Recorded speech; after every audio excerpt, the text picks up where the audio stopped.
Right, so I've just recently caught up with the current run of Moon Knight comics. I want to talk about them because they're amazing. They're great.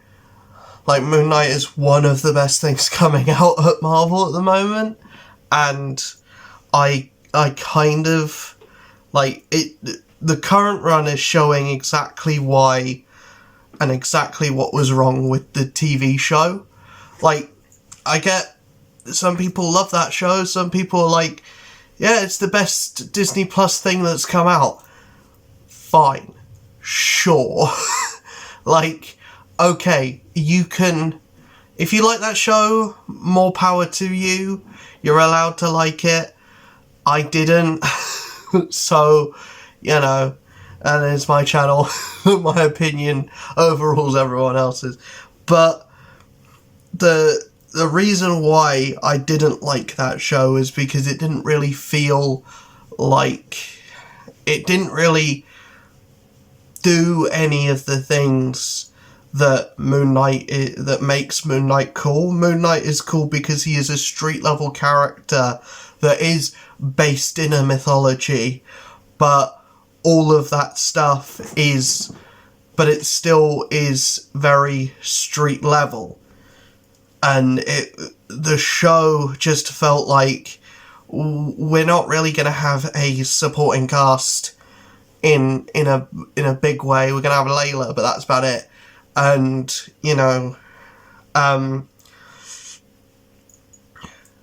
we're going to make it, too, big for it. We're going to MCU-ify it, and Moon Knight's only going to be in, 15 minutes of the whole show. And, fine, okay, if this was a movie, that'd be fine.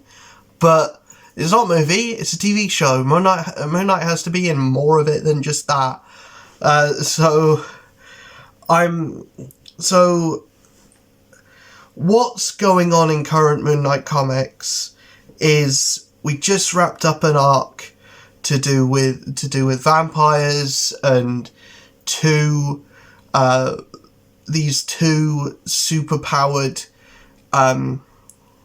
really powerful vampires that were sent to kill Moon Knight, and that was a lot of fun. We've got this second Moon Knight called Hunter's Moon, and the whole idea behind that is, you're the Fist of Khonshu, but most people have two fists, and why should Khonshu be any different? And Hunter's Moon is the other Fist of Khonshu. And that's a really cool idea, because you have Mark Spector, who's, very, very much, against Khonshu, and is yeah, the idea, yeah, I kind of, I don't worship Khonshu anymore. I don't see him as... I see him as a god, but I also see him as an asshole that doesn't care about me and only sees me as a tool, so therefore I'm only going to see him as a tool, and, the powers that I have are no longer going to be in service of him, but in service of myself. Or in service of, what I want to use them for. And that's kind of cool. The cool thing about this run as well is that we're switching between personalities almost on the fly, and Mark has this kind of... We have this kind of, understanding between the three main personalities of Mark Spector, Stephen Grant, and the other one, Joe, the fucking cabbie.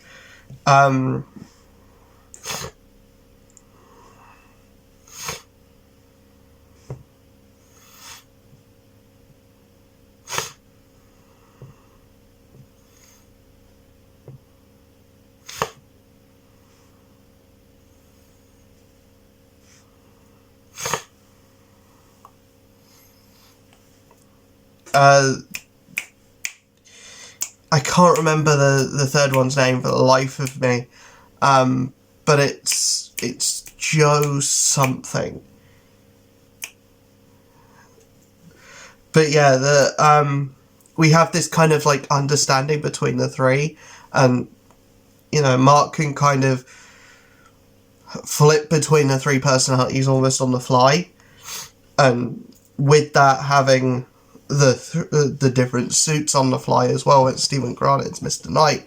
When it's Mark Spector, it's the usual Moon Knight suit in the all white, and then when it's Joe, it's the more armored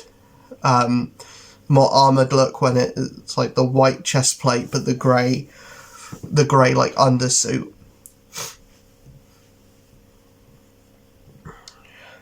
Let me just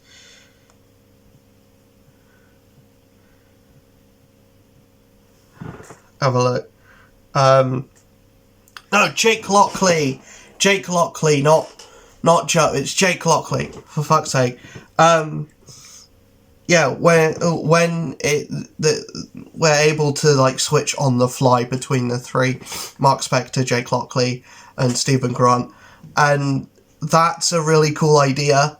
And having Alessandro Cappuccio be able to draw all three suits basically whenever he wants to is kind of just, I think that's more a thing of, he was like, I want to draw every look I want to draw all of the Moonlight looks, and it's like, yeah, we'll fit that into the story, we'll make it work for you, and that's so cool. And like, also being able to draw Hunter's Moon as well, which is a cool design as well.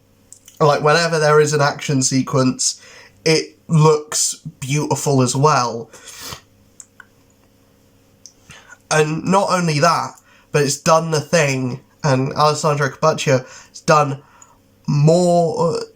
the thing that I think most artists struggle with, and he's been able to make a scene like a scene that's just a conversation, or a scene that is, Mark in therapy, or like talking to the main villain, that's called Zodiac, a scene talking to him, making it look visually interesting, and having and doing like cool things with like faces, and doing cool things with, even when a character is like completely hooded, like Zodiac is for most of the time, making that seem animated and making it look cool, even when what the characters are doing necessarily isn't. But when it gets into an action sequence, that's when Alessandro Cappuccio really puts in work, and that's when it really feels good. And like, you've got scenes when they go into the Midnight Mission, and like these two like superpowered vampires are experiencing their own living hell inside of the Midnight Mission. That's the coolest thing. And that's the stuff that I would have loved to have seen in the show. And I know these ideas are things that are very new and recent. Like, Hunter's Moon was created after the show. And, like, the idea of the Midnight Mission being alive is like a new thing that's just now being introduced in this run. But the Midnight Mission wasn't a thing in the show. The whole, like, it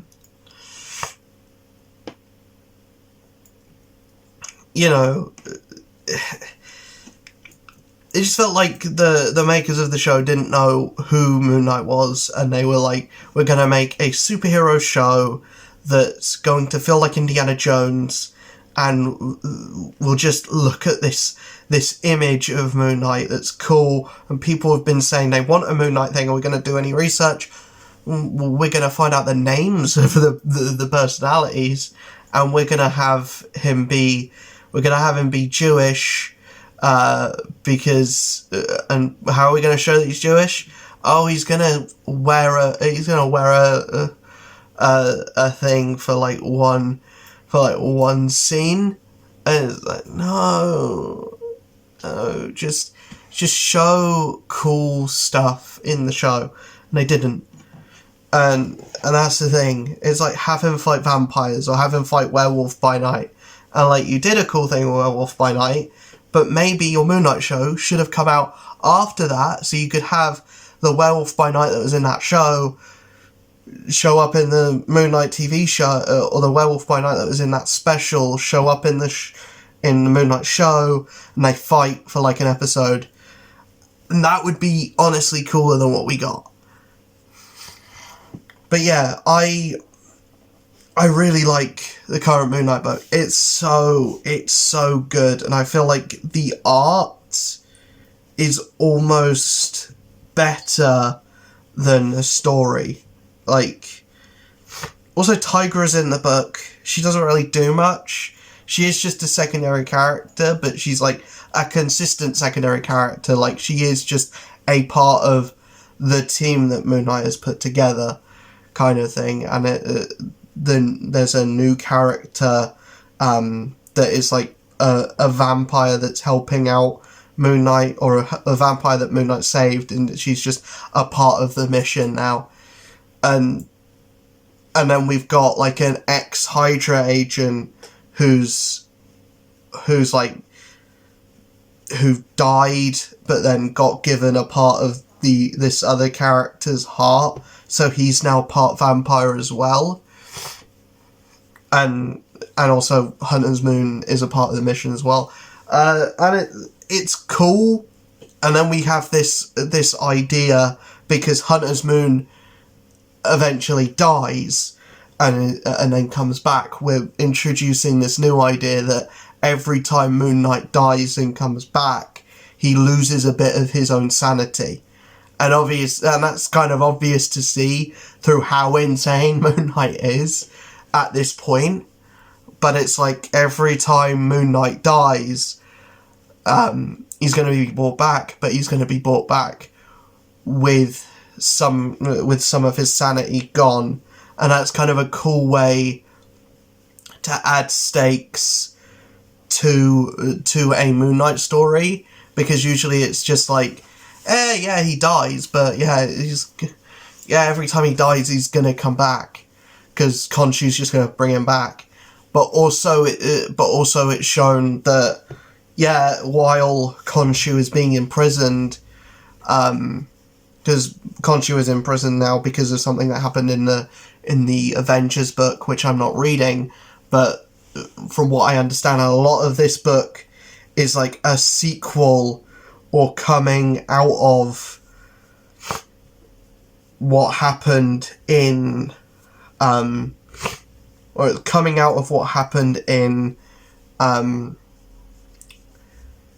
Avengers, where Moon Knight was going around killing a bunch of superheroes, or beating up a bunch of superheroes. And yeah, and that's fine, but it's not like a massive part of the story. It's just like he goes to therapy every so often, and he's like, I kind of fucked up, and also Khonshu's an asshole for making me do that shit, and he's in prison now, so if I die now, if me or Hunter's Moon die now, we're dead for good. He can't bring us back anymore because he's in prison and he's got no real power. So that's an interesting idea, but it's only just getting into that, and these are only things that are being introduced in like the last issue or the last two issues. And yeah, it's a really interesting, cool book. It's just a cool book, and there's not much more outside of that. Like, it's not necessarily super deep. It's just, cool things happening and introducing new things to the Moon Knight mythos that and like giving him new side characters and giving him like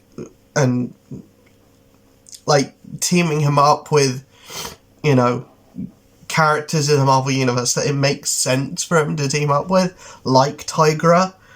And yeah, it is just fun. It's just a fun book. And it's giving, every issue gives Moon Knight an opportunity to be cool. And that's all you can really ask for from a comic book, is just every issue should have an opportunity for the main character to be cool. And that's what this book is doing. So yeah, Moon Knight, I'm really glad it's managed to get to issue 20, and I'm surprised that it's been able to get to issue 20, because very few Moon Knight books actually do, but I think we're rearing up to the end. So yeah, Moon Knight, really good. I really enjoy it, and I highly recommend it. If you can find the trades for the first couple story arcs, then do so. You will not be disappointed. It's a really good book, and I don't think it's had one dud issue so far.